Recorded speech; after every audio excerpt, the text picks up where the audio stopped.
All right, guys, trying to find my way back on the wagon after being on the road for about a month and a half, all told. So tonight we're going to take a look at the Vertx, I think they call it the 3-in-1 contingency bag. When I picked it up, it was 150 bucks, and it was on clearance from 300.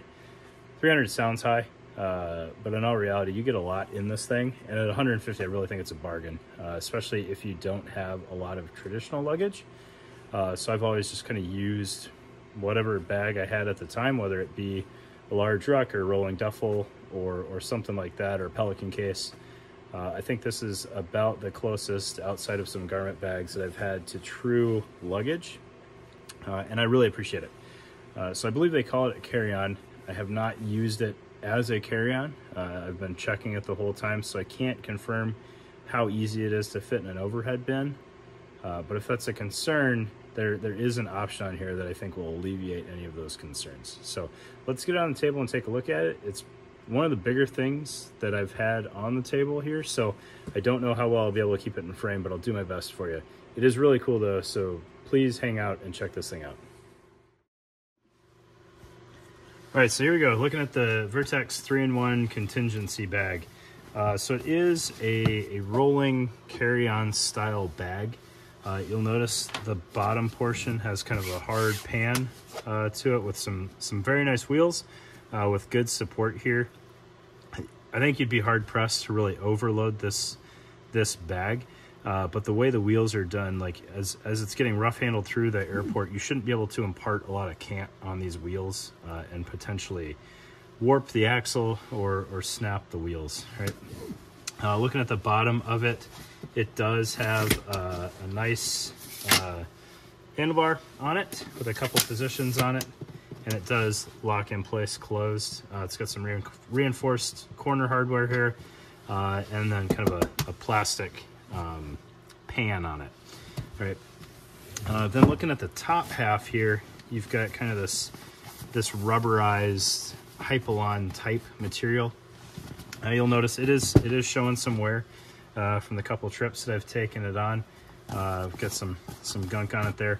So the airport is going to have its way with your bag a little bit, but I haven't noticed any tears in it, and it is pretty rubberized, so it's fairly water resistant if it finds its way, out on an apron somewhere unprotected, or you've got, I don't know, if you're depending on how you end up using this thing, like if you're using it in the rain, whatever's in there should be fairly safe. One interesting thing, if I had to sharpshoot something immediately, is the support here when you're trying to stand it up is very dependent on your bag either being full or having a good bit of weight on this side of the bag, so that when you stand it up, it wants to support itself. I have run into a couple instances where I either packed it incorrectly or it wasn't optimal for using this, which really didn't matter because I didn't want to stand it up too many times anyways. But as I was rolling it around, kind of that support would be lacking, and you'll notice the bag will try to tip this way. Now it needs to be fairly empty to completely tip over, where the weight needs to be really offset, like the top portion here being really heavy. But it is something to be aware of, right? And then before we get too carried away here and I start explaining things and you're like, why don't things fit the way they should? There's actually two separate bags here. So this top duffel portion unzips from the bottom pan here, and that has its own lid. So you can have a rolling portion and a duffel portion at the same time, or obviously you can zip them up and combine them. Right, now why would you want to do that? Well, it gets you about 15 liters, if I remember the math correctly, of possible expansion should you end up with more luggage than you started with, or more things to bring back than you started with. So when you unzip this, you gain a little bit of depth on the top portion as well as some height on the bottom portion. So I think combined, they're a 40-liter bag. When you separate them, I think you get a total of 55 liters. I don't remember the exact split on which one's which. At that point, it's kind of irrelevant, but you do have that option available. And that's also why you have these kind of reinforced loops on the exterior of this top portion, is there are some shoulder straps that you can attach to that and carry this portion as a backpack, and then have your rolling portion separate. I will say the concern with it standing up on its own is completely realized when you separate them, though, because the pan will no longer have the ability to stand up. The weight is just off and you don't have the foot there. The foot also acts as a very nice handle. So you got a handle on this end, which is very comfortable. It's that same rubberized material, but it does have something inside of it to give it a little bit more of a grip, and then the handle on the end. You also have handles on the sides if you just need to kind of manhandle it in and out of a truck. All right, so last kind of external feature that I want to reference is this pocket on the end here. Works well for shoes. I have not needed to use it for shoes. It does tend to soak up some of the internal volume, but I've used it for my toiletries and kind of anything that I was worried about leaking. I threw it in there, and that kept it separate from everything else in my bag. There is a little ID pass-through on the bottom here. Didn't end up using that. Wasn't at all concerned about it, but it's there if you want it. All right. So I think what I'll do, nope, we'll just open this up. I don't want to mislead, so we'll look at this a couple different ways. All right. So as you open the top flap, you'll notice there is a slash pocket on the lid with Vertx's kind of goofy mesh on mesh or gridded mesh stuff. I think it's supposed to be fairly puncture resistant and fairly strong. I don't necessarily know what would be ideal in this top portion here. Depending on how you pack it, maybe you throw a tablet in there or just some paperwork. Not really sure. Right. I don't think I ended up using that, but it's there if I needed it. So one of the things I was kind of hinting at is, why do things kind of not work the way that they seem like they should? This, with this on the bottom pan, it doesn't really want to open up to its full capacity here. So you do have this kind of loop lining on the side that you could attach pouches to, but you can see like mine is fairly well creased from just that being how it wants to sit. You've got a zippered pocket on the back face with a strap. I think this is for tying other luggage to it. I don't remember. I didn't use it, but I kept it in there so I wouldn't lose it, right?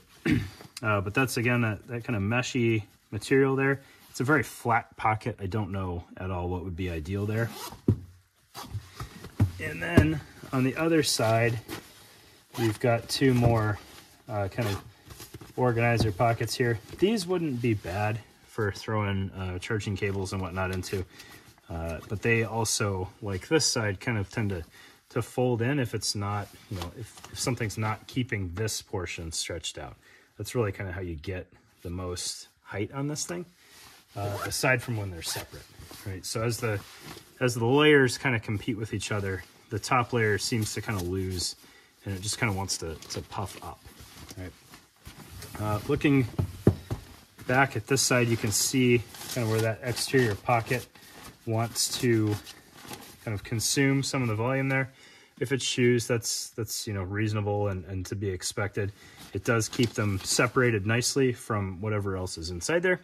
Again, I didn't use it for shoes, and I'll show you why here as we kind of explore the two parts to this thing. Right? So that is the top portion. If you want to use it as a duffel bag or backpack, I think it would be totally functional like that.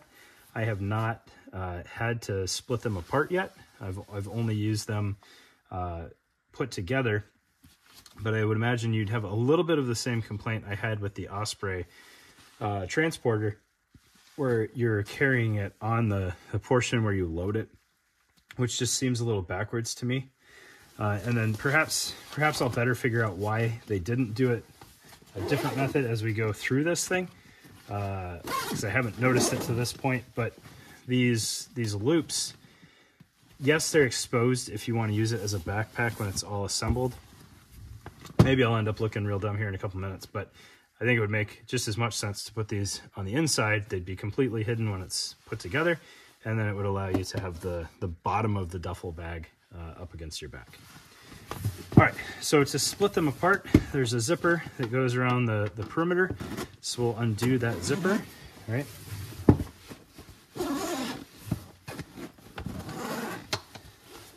And you can see that exposes the bottom rubberized surface of that top portion with no backpack lips there. So I'm not quite sure why they didn't just work them into the bottom of this. That would have made a lot of sense to me.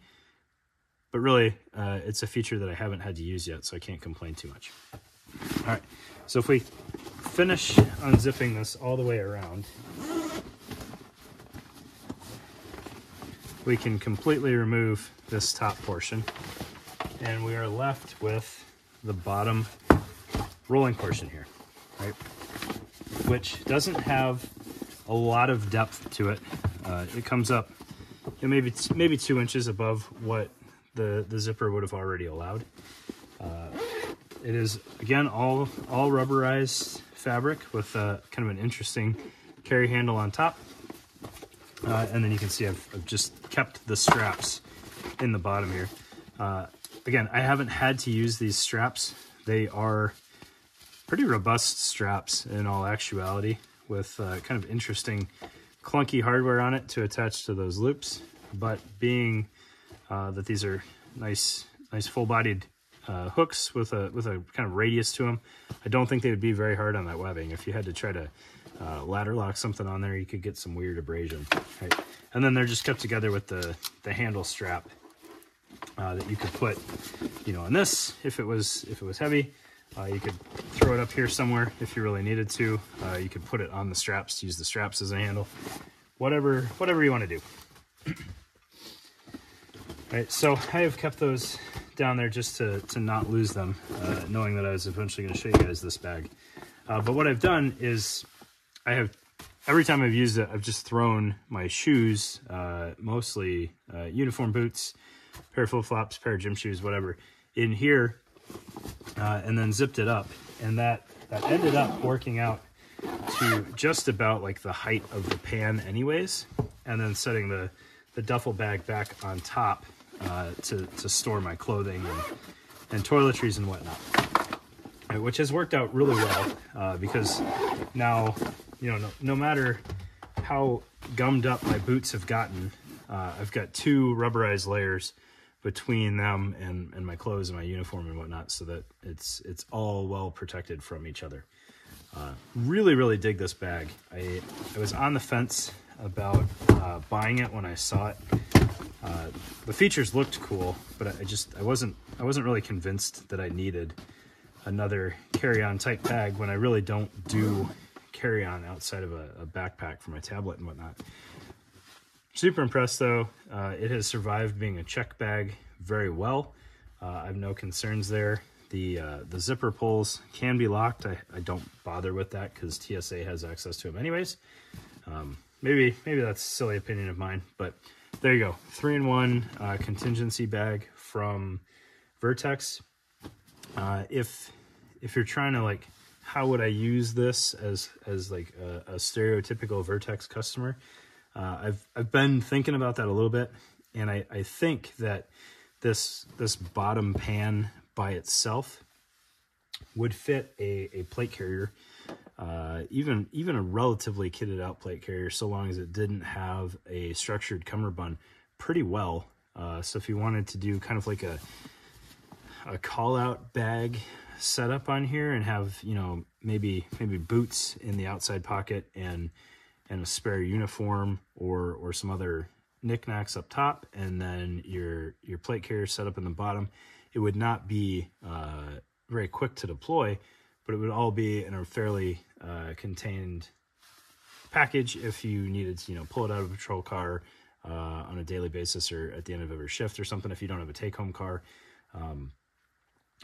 As a potential for a range bag, your bottom portion with some kit in it is a pretty compact package, and with the wheels on it and the structured pan to it, it could potentially fit under some seats in a pickup truck or something like that pretty well, and just kind of roll under there and kind of out of sight, out of mind. It doesn't look, you know, it's not a Pelican case in your truck asking people to break your windows. Just looks like another duffel bag. Maybe that's enough to lure some folks. I'm not sure, but I do really like the bag. And if you if you think it has a use that makes sense for you, definitely look at picking one up while they're still available. I don't know how many they have left. I asked Vertx before I bought it if they would let me know, so I knew if there was value in this video. They said they've got some. I was like, okay, whatever. But I do like the bag. It was worth the purchase and definitely something you guys should check out. So thanks.